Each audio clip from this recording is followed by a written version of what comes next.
Good morning everyone, it's Saturday. That means it's time for Manila Bay Rehabilitation, and I'm very excited because today we get to see the brand new machines from the DPWH. I've known about these for around 2 weeks, but I haven't been able to see them in action. Of course, the rehabilitation was paused for the Holy Week, but now everything's back in action. If you're looking at these machines and you're wondering what they do, they literally suck everything up. So before, when they're doing the desilting or the dredging, they use these big cranes and they dig it up and they move it, they put it in containers. It's quite a time-consuming process. It's okay, it's pretty efficient, but these new machines are even more efficient, where they literally just suck everything up from below. And I'm hoping that we get to see these in action today. I have been coordinating with the DPWH, so fingers crossed, but if not, at least we get to see them in person. And this just reinforces the fact that they're getting the job done quickly and they're getting it done right. They're bringing in the correct experts, they're bringing in the correct equipment, and they're doing this 24/7. Apart from, you know, special holidays, they're really out here every single day. Of course, I only go here Saturdays, but DPWH are doing this every day. Now, they're not alone. They're just one agency among many that are doing this, that are cleaning, you know, cleaning the bay, cleaning the Estero and everything like that. But it's just incredible, the speed that this is being done. It's just like Bucek. People said, hey, there's no way you can close Bucek and rehabilitate it. Look at it now, it's been done. Even me, I was like, oh, I don't know, that sounds pretty difficult, but it's been done. You'll see over here there's a lot of tubing. I think these are associated with those machines over there, but this is literally my first time seeing them, so I can't be sure. Hopefully we'll find out more as the day goes on. Right now it's not even 6 o'clock, we're still early, so yeah, I'm very excited. Let's go. And here in Carino Grandstand, you'll see the MMB Shuttle bus. This is ready to take volunteers to Bucek Beach, because it's quite easy to get to Carino Grandstand, but it's a little bit harder to get to the Bucek Beach, so they do offer a free shuttle service. And I'm now here on Bucek Beach. You'll see the MMDA registration tents are already set up, and they're just waiting for volunteers. I don't think there's any volunteers here yet, just local residents like this gentleman, sorry lady, that will go swimming. And there's actually a lot of vehicles on the beach today. I can see tricycles, I can see motorcycles, more tricycles over here. So it might be that people are starting to come from further away, and it's not just the residents of Bucek, but also other people around Manila City. So that's quite interesting actually to see that. They don't yet consider this water as safe to swim in, but there are lots of people swimming here every week, every day actually. Holy Week, it was very busy here. Lots of people came here because they've seen on TV how clean it is. Well, kind of how clean it is. As I look around right now, I can see a lot of trash. Last time I was here, it wasn't like this. So of course this is part of the problem, and part of the reality is that although people are cleaning up, there's also lots of people that keep messing it up and keep throwing their garbage here. And well, I don't know what to say, to be honest. Actually, it looks really bad right now. This here is part of Estero de Magdalena. Over there is Alvarado Street, and you'll see this floating raft here, bamboo. This is usually used by the Pasig River warriors. They stand on that and then they go out and they collect all the trash. And if you look down here, I'm not sure how well you'll be able to see, let me show you. That netting is actually a garbage trap.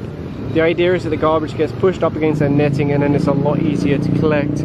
Actually, over here is where the barangay usually store their garbage, and what always worries me is that some of it might fall over the wall into the water, but it doesn't look too bad. I don't know if they've changed the location. In fact, it looks like the garbage is still being stored there. It might be better if they could get some kind of box or industrial sized bin that they could put all the trash in, just to make sure it doesn't end up going in the sewers or going into the Estero. And I'm now next to the houses of the informal settlers on Estero de Magdalena. Like you saw in the news, this was recently cleaned up, but again, it's full of garbage. Many times I've been standing here and seen people throw trash out their windows or out of their homes. You see over there in the distance is a garbage trap also. It's caught a lot of garbage. Let's zoom in. Now, of course, in an ideal world, the informal settlers would be the ones to clean this up instead of relying on local authorities, but unfortunately that's not how it goes. And the other side doesn't look much better either. You can see a lot of garbage here. There is a trap installed further along, but again, a lot of people are just throwing their garbage straight into the Estero. I think this is something that the different government agencies really need to crack down on, because okay, you can say, hey, they don't have anywhere to live, so just let them live there until we relocate them. Okay, but that doesn't explain throwing the garbage in the water. There's no reason for that, because just like everyone else, they can put it in a bag, leave it here, and let the garbage collectors, the city garbage collectors, come and take it away. So catch people, penalize them. And then once you do that a few times, people, they'll think twice, like, oh hey, I better not do that because I'm going to get in trouble. Because, you know, if you can try and convince them, hey, it's bad for the environment, you're killing the planet, a lot of people don't care. But when you tell them, hey, you're going to have to pay 500 peso or do 8 hours of community service, that's when they're going to care. And I know the MMDA have been sending out more people, more of their like environmental enforcers to catch people, but I think they really need to step up their game. And while the rest of Metro Manila is suffering from a water shortage, as usual, the water here is running non-stop. They don't even have a way to turn that pipe off. Every time I go here, it's just running and running and running non-stop. It's incredible. Other people around the metro are still suffering from no water, especially during certain times of the day. And here, it's just unlimited. And I wonder, is anyone paying for that? Well, I also brought my other camera with me today. This is the Canon FG30. It looks a little bit large, but that's because it's got a very large zoom and very good stabilization. It's also got very good audio. The reason why I don't use it anymore is because the screen has a problem where it turns on and off by itself, and it also has like phantom touches on the screen. I can still use it though because I can close the screen and then look through here. But the problem is it also has issues writing to memory cards. For whatever reason, sometimes it just can't read cards or it can't write to cards, even brand new cards. I actually asked Canon Philippines, hey, can you fix this? And they basically said no. I guess because it's an older model, or it's just not something that they're used to here in the Philippines, I'm not sure. It's a shame because when I bought this was a very, very, very expensive camera. And well, I can't use it anymore, unfortunately. Maybe I'll try and take it to Green Hills, but I don't know if they're going to have the expertise to deal with something like this. It's quite sad because I really wanted to use this. Sometimes it works, so you might see a little bit of footage from this, like when I zoomed in on that water pipe over there. But yeah, I don't know, probably not much footage because it's just not reliable, and I'm risking corrupting my SD cards by continuing to use it, unfortunately. Here's another part of Estero de Magdalena, and again, one thing that I'm concerned about, aside from all the garbage that's already in there, is all of this garbage sitting right next to it, because when it rains, what's going to happen? Everything's going to get washed into the Estero. So I don't know if that's being placed there by residents or the barangay, or I don't know why it's there, but it should definitely be moved. And well, look at this, it's not very pleasant. Unfortunately, it's really a lot of hard work that's being wasted because people keep trashing it. They keep throwing their garbage in the water. Definitely need more effort to catch people that are doing this.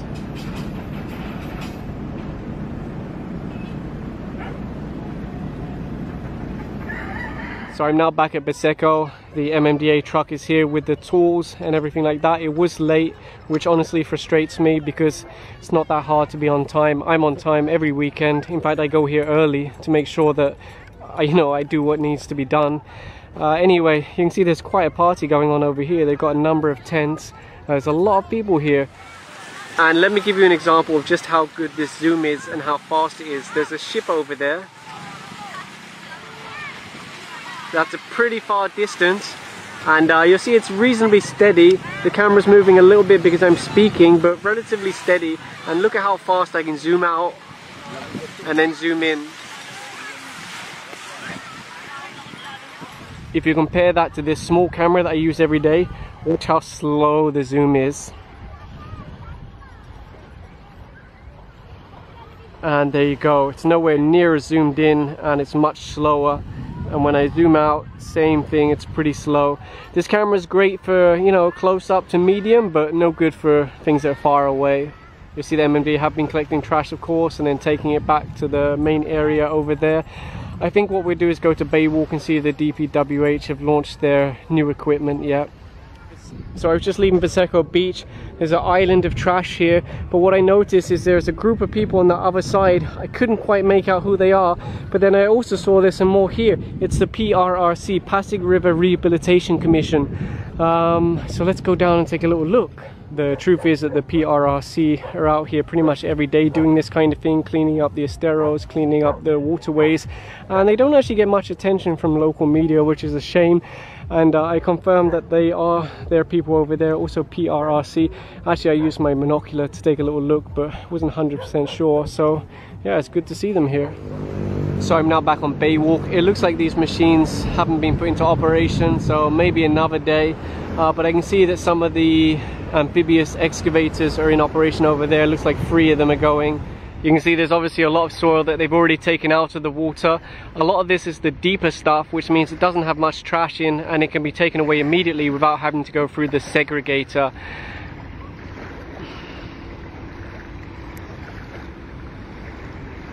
So I just spoke to someone from DPWH now, and they said they're actually still assembling these, putting everything together.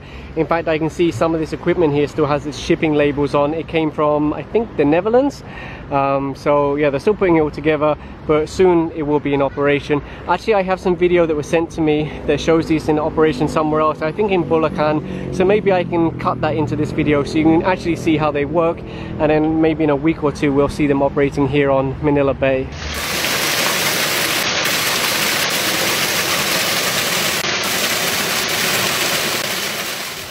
Back here at Manila Yacht Club, you'll see there's a group of volunteers taking photos now.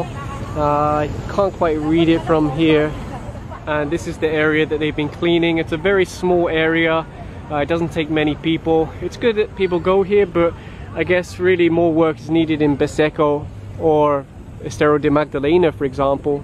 It's a little bit funny and a little bit frustrating that every week I go here, I miss the volunteers actually doing the cleaning, because when I go here early, there's no one here.